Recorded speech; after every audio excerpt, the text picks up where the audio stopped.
श्रीमद्भागवत महापुराण प्रथम स्कंध अध्याय क्रमांक 15।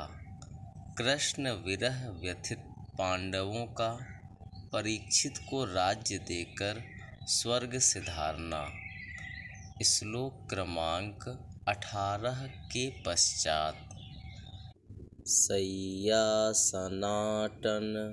विकथन भोजनादिश वैक्याद्वयस्य ऋतवानिति विप्रलब्धः सख्युः सखेव पितृवत्तनयस्य सर्वं सेहे महान् महितया कुमतेरघं मे सोऽहं नृपेन्द्ररहितः पुरुषोत्तमेन सख्या प्रियेण सुहृदा हृदयेन शून्यः अध्वन्युरुक्रमपरिग्रहमङ्गरक्षन् गोपैर्सद्भिर्बलेव विनिर्जितोऽस्मि तद्वैधनुस्त इषवः सरथो हयास्ते सोऽहं रथीन्द्रपतयो यत आनमन्ति सर्वं क्षणेन तदभूद सदी सरिक्तं भस्मन् हुतं कुहकरादधमि वोपतमुष्यां राजन्स्त्वयाभिपृष्टानां सुहृदां नः सुहृत्पुरे विप्रशापविमूढानां निघ्नतां मुष्टिभिर्मिथः वारुणीं मदिरां पीत्वा मदोन्मथितचेतसाम् अजानतामि वान्योन्यं चतुः पञ्चावशेषिताः प्रायेणैतद्भगवत् ईश्वरस्य विचेष्टितं मिथो निघ्नन्ति भूतानि भावयन्ति च यन्मिथः जलौकसां जले यद्वन् महान्तो दन्त्यणीयसः दुर्बलान् बलिनो राजन् महान्तो बलिनो मिथः एवं बलिष्ठैर्दुभिर्महद्भिरितान् विभुः यदून् यदुभिरन्योन्यं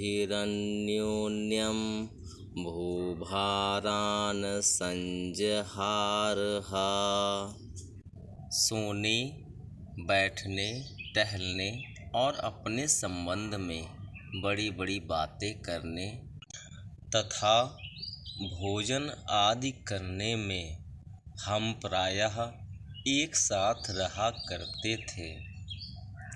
किसी किसी दिन मैं व्यंग से उन्हें कह बैठता, मित्र तुम तो बड़े सत्यवादी हो।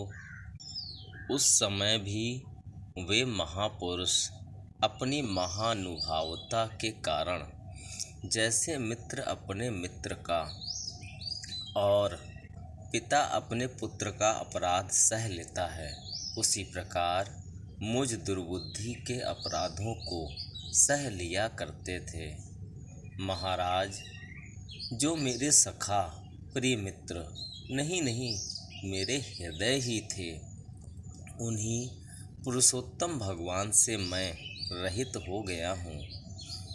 भगवान की पत्नियों को द्वारका से अपने साथ ला रहा था, परंतु मार्ग में दुष्ट गोपों ने मुझे एक अबला की भांति हरा दिया और मैं उनकी रक्षा नहीं कर सका। वही मेरा गांडीव धनुष है, वे ही बाण हैं, वही रथ है, वही घोड़े हैं और वही मैं रथी अर्जुन हूँ, जिसके सामने बड़े बड़े राजा लोग सिर झुकाया करते थे। श्री कृष्ण के बिना ये सब एक ही क्षण में नहीं के समान सार शून्य हो गए।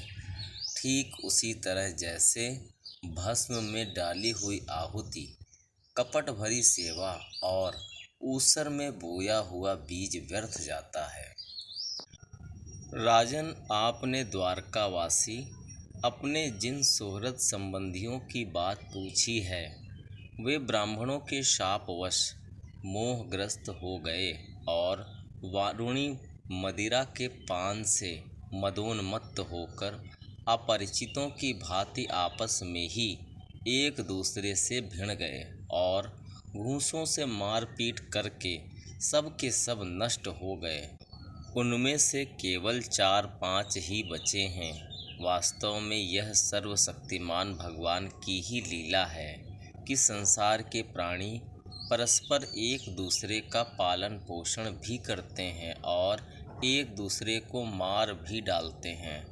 राजन, जिस प्रकार जलचरों में बड़े जंतु छोटों को, बलवान दुर्बलों को एवं बड़े और बलवान भी परस्पर एक दूसरे को खा जाते हैं, उसी प्रकार अतिशय बली और बड़े यदुवंशियों के द्वारा भगवान ने दूसरे राजाओं का संहार कराया।